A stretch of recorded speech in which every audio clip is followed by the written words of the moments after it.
Are you depressed or do you have BPD? How do you know the difference between the two of them? If you're curious to find out, I encourage you to stick around.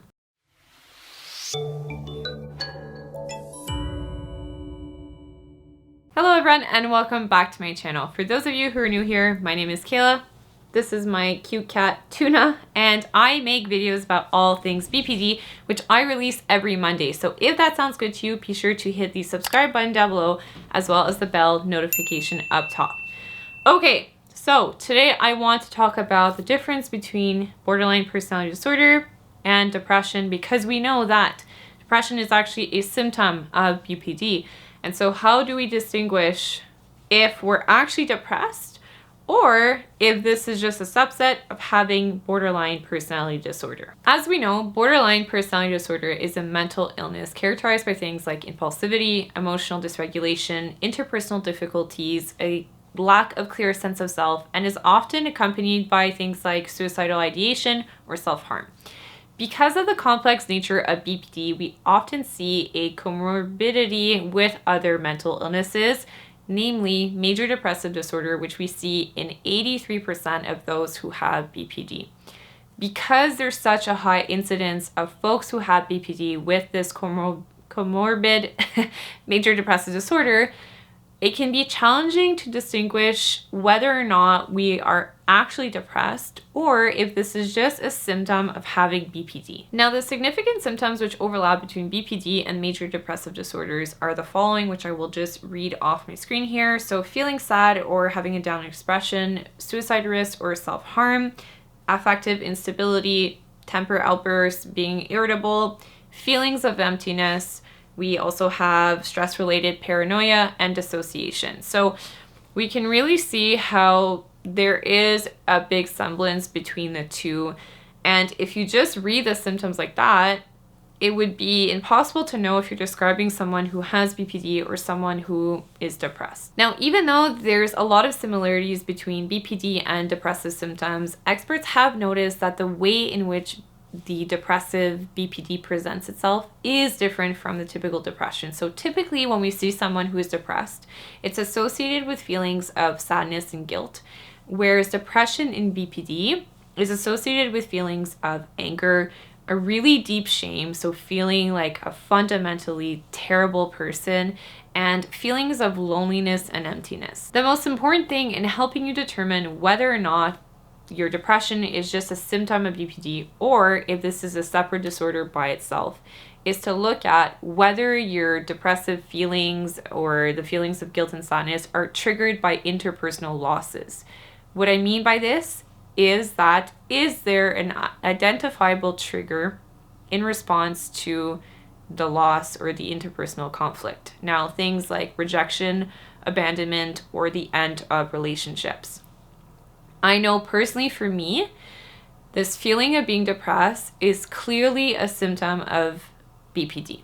The reason why I say this is that whenever I would get into a conflict or an argument and there was a perceived sense of abandonment or rejection, that's when I felt depressed. It was never at random times, and it was like I was depressed right after that interpersonal trigger. And as soon as that resolved itself, so did my depression. And I was back to feeling fine and being able to motivate myself, getting out of bed, etc., etc. It's really different from someone who is actually depressed, who every single day of their lives, no matter how well their interpersonal environment is going, always feels that way. For me, it was clearly just triggered by this fear of abandonment, by this perception of being rejected, or by ending of relationships. And depressive symptoms in those who have BPD may actually be a way or an attempt for them to express their anger and sadness. It's just that when we don't have the emotional regulation tools, it comes out as this depressive feeling that gets resolved and goes into remission as soon as the conflicts and whatever are resolved. So we can see that there is a fundamental difference in the way that depression is expressed in those who have it as a symptom of BPD rather than it being a disorder on its own. Okay, so now that we understand the difference between the two of them, what do we do about that, right? What are the treatment steps? The first thing I will recommend is to start paying attention to how your BPD symptoms manifest and how they appear outside of those depressive states. Are you still feeling empty? Do you always feel irritable? Do you have an unclear sense of self without the shame and sadness and anger associated to this depression? Once again, if the answer is yes, most likely have BPD and it's not depression. So we really want to pick apart our depressive episodes and see, are they continuing once the trigger is gone? All right, so once again, if the answer is no, then we know that we're not depressed, and we know that this is just something as a consequence of this core content that you have within you, which brings me to my second step, which is identifying the core content and how you interact once that is activated. What I mean by core content, this is really the activating or driving patterns that are really behind most of the BPD symptoms. So for me, I have this core content of abandonment, okay? Whether it's perceived or real, and whether it's through actions or words or things that I'm interpreting from different people, it tends to make me act differently, to think differently, to be more emotional. And when you can have awareness that, okay, my core content is abandonment, it's rejection, it's this, it's that, it's feeling inadequate, whatever it may be, that can help you understand how and why your depressive symptoms manifest. And this empowers you. This empowers you to have this awareness that, okay, you know what? I'm not actually depressed. This is just a subset of this specific content being activated.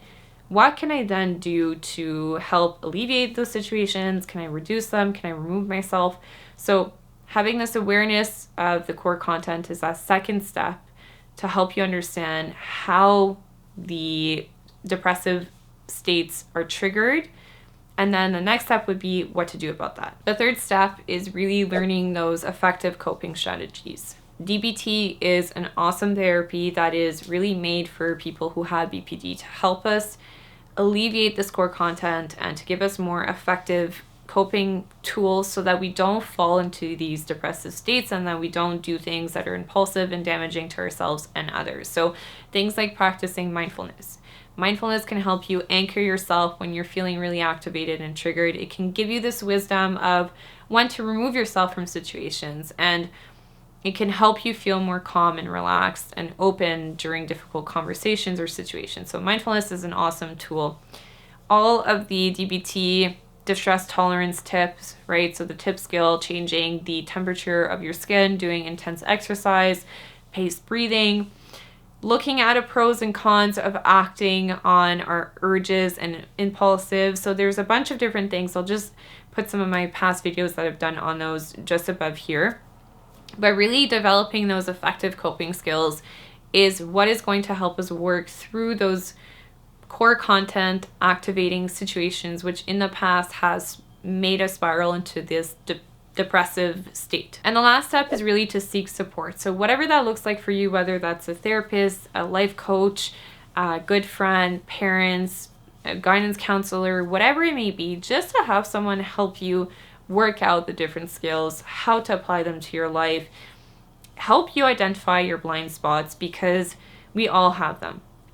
And we need people to help us say like, hey, you know what, maybe you're not seeing this from this perspective, and this is actually maintaining this core content that you have within you and maintaining those symptoms and the activation of this depressive state. So having support is really the pillar, the fundamental thing that we need to focus on when trying to help alleviate this BPD related depression. I hope that this video really helped to explain the difference between depression and BPD and how it manifests itself so similarly but differently in folks who have borderline personality disorder.